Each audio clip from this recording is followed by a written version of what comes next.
ఈ రాష్ట్రంలో law and order పరిస్థితి ఏముంది, అసలు ముఖ్యమంత్రి పాలన ఎట్లుందంటే నువ్వెట్లున్నావో నీ పరిపాలన కూడా గట్లే ఉంది. ఇప్పుడు ఆనాడు కేసీఆర్ గారు ప్రాణాలకు తెగించి చావు నోట్లోకి వెళ్ళి 11 రోజులు ఆమరణ నిరాహార దీక్ష చేసి తాను ప్రాణత్యాగానికి సిద్ధపడి కేసీఆర్ రాష్ట్రాన్ని సాధించారు. కానీ ఎన్నడూ రక్తం పారించే ప్రయత్నం కానీ ఎవరి రక్తం అడగలే కేసీఆర్ గారు. తన రక్తాన్ని ఇచ్చి తన ప్రాణాన్ని ఇచ్చి రాష్ట్రాన్ని సాధించే ప్రయత్నం చేసింది కేసీఆర్. కానీ నువ్వు ప్రశ్నించినటువంటి వాళ్ళను, రైతుల పక్షాన నీళ్ళు అడిగినటువంటి వాళ్ళను ఇవాళ రక్తం బారిస్తా, వాళ్ళను కోస్తా, వాళ్ళ రక్తం బారిస్తా అని నువ్వు మాట్లాడుతున్నావు. ఇది కేసీఆర్ గారికి నీకున్నటువంటి తేడా. ఇంత నీచమైనటువంటి వ్యాఖ్యలు చేసిన రేవంత్ రెడ్డి కనీసం నీకు నువ్వన్న టీవీలో చూసుకొని తప్పు మాట్లాడినా అని బేషరతుగా క్షమాపణ చెప్పాలని చెప్పి నేను డిమాండ్ చేస్తా ఉన్నా.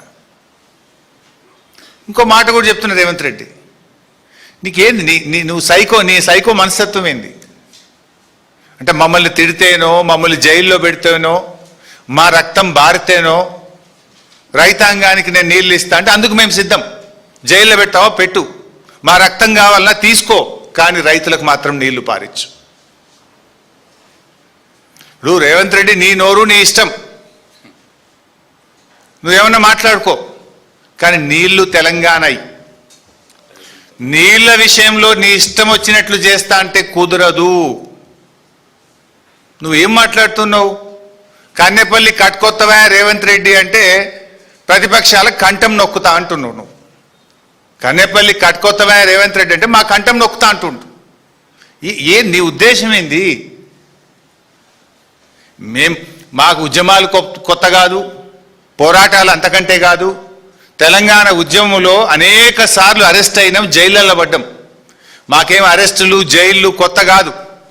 ధర్మం కోసం, న్యాయం కోసం, రాష్ట్రం కోసం ఆనాడు అరెస్టులు అయినాం, జైళ్ళల్లో పడ్డాం. ఇవాళ లక్షలాది మంది రైతుల కోసం జైళ్ళల్లో పడడానికి సిద్ధం, రక్తం ఇవ్వడానికి సిద్ధం తప్ప నిన్ను మాత్రం వదిలిపెట్టము. ఈ రాష్ట్రం ముఖ్యం, రాష్ట్ర రైతాంగం ముఖ్యం, రాష్ట్ర ప్రజలు ముఖ్యం, రాష్ట్ర ప్రయోజనం మాకు ముఖ్యం. మా గులాబీ సైనికులు, బీఆర్ఎస్ కుటుంబ సభ్యులు ఎవరు కూడా నీ తాటాకు చప్పులకు భయపడడానికి సిద్ధంగా లేరు. ఇలా ఈ రాష్ట్ర ప్రయోజనాలు, రైతుల ప్రయోజనాలు అనేటువంటివి ముఖ్యంగా ఇది బీఆర్ఎస్ పార్టీ రాష్ట్రం కోసం ప్రాణత్యాగానికి సిద్ధపడి తెచ్చినటువంటి రాష్ట్రం ఇది. ఇలా రేవంత్ రెడ్డి మాటలు, చేష్టలు, చర్యలు చూస్తూ ఉంటే ప్రతిపక్షాలను అణిచివేయడం మీద ఉన్న శ్రద్ధ పగుళ్ళు పెట్టిన పంట పొలాలకు నీళ్ళు ఇవ్వడం మీద నీకు లేదు. ఇలా రాష్ట్రంలో కొన్ని చోట్ల మేము చూస్తూ ఉన్నాం, పత్తి విత్తనాలు పెట్టారు, నీళ్లు లేక పాపం వర్షాలు పడక బిందెలతో నీళ్లు చిలకరిస్తూ ఉన్నారు. నీళ్లు మోసి బిందెలతో మొక్కకు చిలకరిస్తూ దాన్ని కాపాడుకోవడానికి రైతులు తల్లడిల్లుతున్నా నీకు చీమ గుట్టినట్టు లేకపోయా.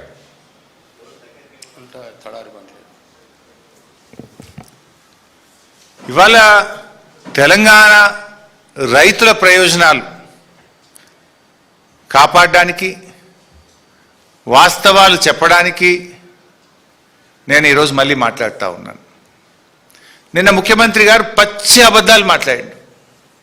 లాస్ట్ టైం కూడా నేను ఆయన అబద్ధాలు ఎట్లా మాట్లాడిండో ఒక్కటొక్కటిగా స్క్రీన్ మీద పెట్టి చూపించాను. నిన్న మళ్ళీ అవే పచ్చి అబద్ధాలు మాట్లాడిండు. నంబర్ 1, మేడిగడ్డ మీద తప్పుడు ప్రచారం. మొన్న ఏమన్నాడు మీరే చూసిండ్రు, అరే నల్లల నీళ్లు ఉంటాయి కదా, నల్ల తిప్పితే కదా బిందెల నీళ్లు పట్టుకుంటాం, చెంబుల నీళ్లు పట్టుకుంటాం. రాష్ట్రంలో ఎలినినో వచ్చింది, కరువు వచ్చింది, వాననే పడతలు, నీళ్ళే లేవు, యాడికెళ్ళెత్తాలనయ్యా అని మాట్లాడిండు మొన్న.